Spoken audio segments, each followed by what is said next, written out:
want you to know one thing and understand this clearly. I'm not here to represent Barbara Jordan. I'm here to represent you.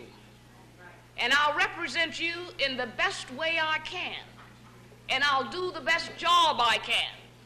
I never made any promises that I would bring about any tremendous reversals in the United States of America.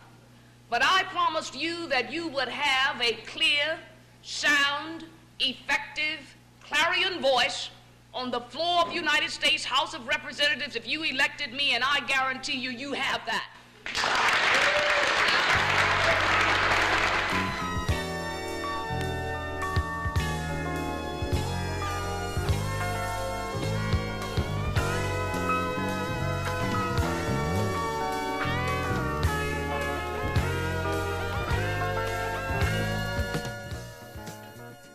Barbara Jordan accomplished many firsts. First African American to serve in the Texas State Senate since Reconstruction. First African American woman elected to the United States Congress from the South. First African American woman to deliver the keynote address at the Democratic National Convention in 1976. Even in death, Barbara Jordan is the first African American woman buried in the Texas State Cemetery. It was 144 years ago that members of the Democratic Party first met in convention to select a presidential candidate. Since that time, Democrats have continued to convene once every 4 years and draft a party platform and nominate a presidential candidate. And our meeting this week is a continuation of that tradition. But there is something different about tonight. There is something special about tonight. What is different? What is special? I, Barbara Jordan, am a keynote speaker. Earlier today, we heard the beginning of the preamble to the Constitution of the United States. We the people. It's a very eloquent beginning. But when that document was completed on the 17th of September in 1787, I was not included in that we the people. I felt somehow for many years that George Washington and Alexander Hamilton just left me out by mistake. But through the process of amendment, interpretation, and court decision, I have finally been included in we the people. Barbara Jordan never forgot her humble beginnings in the 5th Ward of Houston, Texas.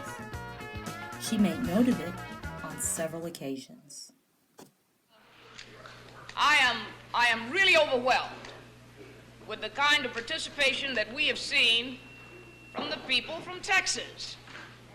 You know, right now there are a lot of people in this room, in the Longworth office building, the District of Columbia committee room, who were born in 5th Ward.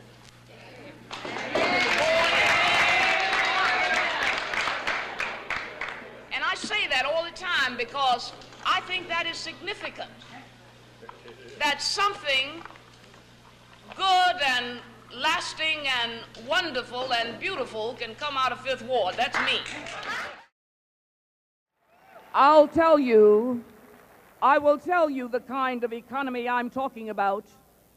I'm talking about an economy where a young black woman or a young black man born in the 5th Ward of Houston, my town, or South Central Los Angeles, or a young person in the colonias of the lower Rio Grande Valley. I'm talking about an economy where those persons can go to a public school, learn the skills that will enable her or him to prosper. We must have an economy that does not force that migrant worker's child to miss school for a full day so that she can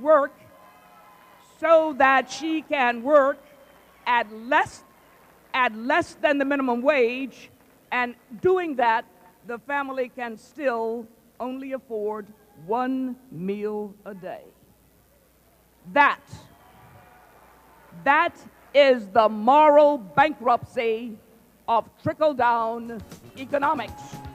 As a national champion debater under the tutelage of Dr. Thomas F.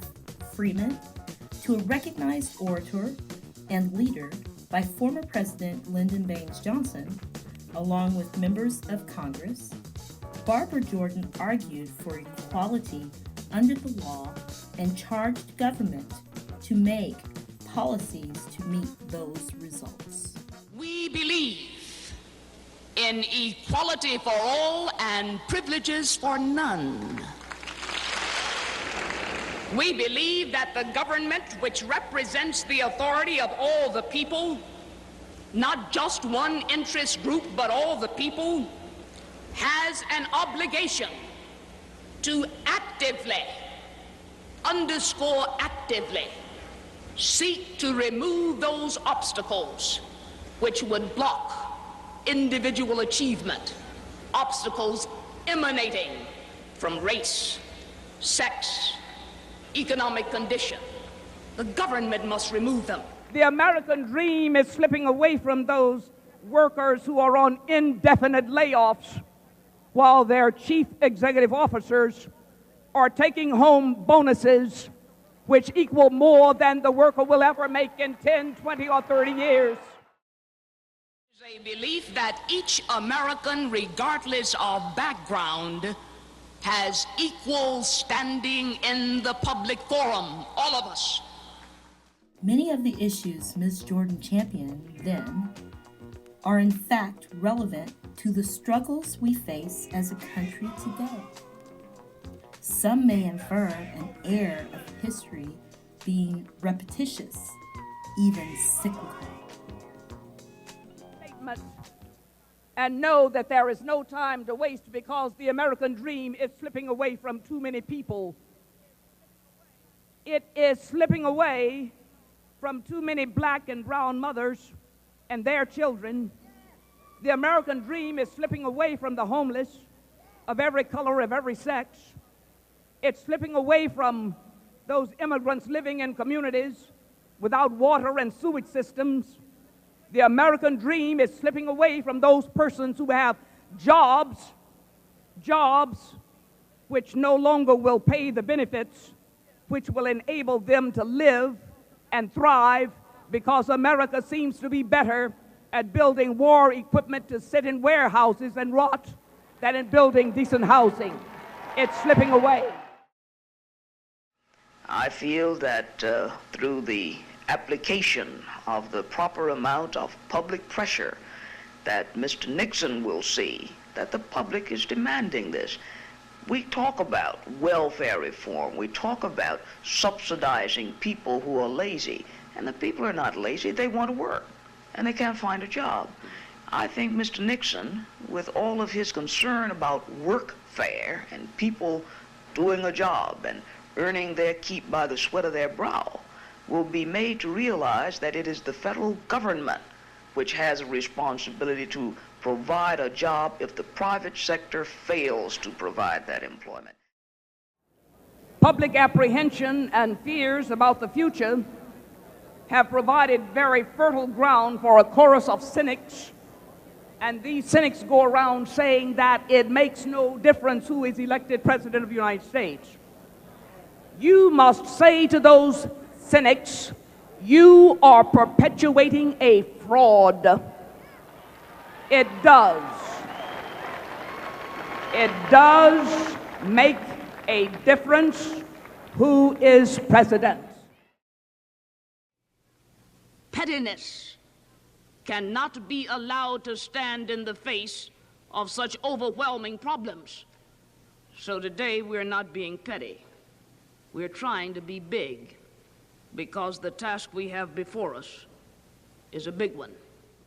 We know the nature of impeachment. We've been talking about it a while now. It is chiefly designed for the president and his high ministers to somehow be called into account It is designed to bridle the executive if he engages in excesses. It is designed as a method of national inquest into the conduct of public men. The framers confided in the Congress the power, if need be, to remove the president in order to strike a delicate balance between a president swollen with power and grown tyrannical and preservation of the independence of the executive. A true visionary, her speech in 1992 became reality in 2016 at the nomination of another first, Hillary Rodham Clinton, Democratic National Convention candidate for president. That horizon of gender equity is limitless for us, and what we see today is simply a dress rehearsal for the day and time we meet in convention to nominate Madam President. We do not reject our traditions, but we are willing to adapt to changing circumstances. When change we must, we are willing to suffer the discomfort of change in order to achieve a better future.